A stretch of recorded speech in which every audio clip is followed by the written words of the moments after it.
All right, so I'm going to weld these two nuts on there. Now, it's not always a guarantee if this is going to get them out or not, but we'll give it a shot.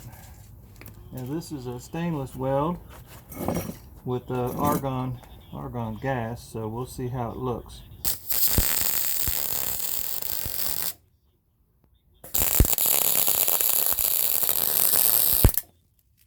Kind of blow that one out a little bit. See how that looks. See if we can get some action out of that. That one's not going to hold. Nope, just twisted it off.